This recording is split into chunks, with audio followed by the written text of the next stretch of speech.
Kumusta po ang lahat? Ayan, may bagong ituturo na naman po si Samuok sa inyo para hindi po masira ang power button. Ano po ang ating gagawin? Para hindi na natin pindutin ang ating power button, no?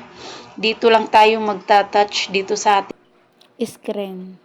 Para hindi na papindot-pindot dito sa gilid, no, ng ating screen, no? Ayan, sundan nyo lang po ang aking video na ito. Ayan.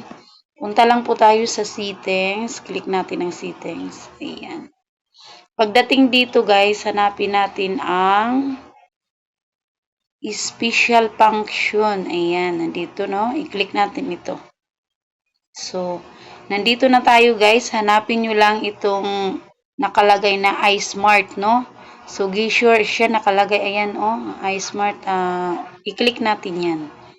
Then, nandito na tayo sa ating taping week, no? Ayun ang ating i-on. Ito, i-on yan kasi naka-off yan. So, ang akin, inon ko na yan, no? Para hindi na tayo guys sigig pindot, no? Dito sa gilid ng power button, no?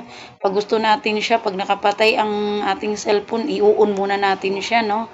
Yun, tapos mamaya magbubukas na. So, hindi na natin kailangan yun magpindot dito sa gilid ng ating cellphone sa power button. Dito lang sa screen, magta-touch lang tayo ng 2 bisis. Mag-o-on yan and itatouch lang natin ng 2 bisis, mag-o-off ang ating cellphone. So, ang gagawin nyo lang ito, i-on nyo lang yan, no? Ayan. Kasi naka-off yan, guys. Ayan. So, i-on natin yan. Ganun lang, guys, ang gagawin nyo, no? So, ayan. Naka-on na. So, itatry na natin, guys, no? Ayan, back na tayo. So, ayan, guys, ang ating cellphone. Naka-off yan. So, hindi na natin kailangan dito sa power button magpindot. Hindi na natin kailangan pindutin ito dito. Kasi karamihan sa atin, sa may mga cellphone sa lahat, karamihan talagang nakakaalam. Dito talaga pinipindot guys. Para hindi masira dito ang ating power button.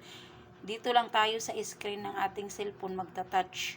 2 bisis lang siya itatouch na para i-on natin ang cellphone. Then, 2 bisis lang din po siya itatouch pag gusto natin i-off ang ating cellphone. Ayan, sundan nyo lang po ako guys. I-touch natin 2, no? 1, 2. So, nakita nyo guys, nag-open ang ating cellphone. Hindi na natin inano dito sa gilid. I-off na naman natin siya guys. So, hindi natin na kailangan dito sa gilid pindutin. Ang screen lang ang ating kailangan pindutin. 2 bisis. 1, 2. Guys, na pindot na siya, no? Nakita nyo naman, pindot. Ayan, namatay na. And thank you for watching, guys. Ayan, don't forget to like and share and subscribe to my channel. Salamat, guys. Sana may natutunan. Follow and share.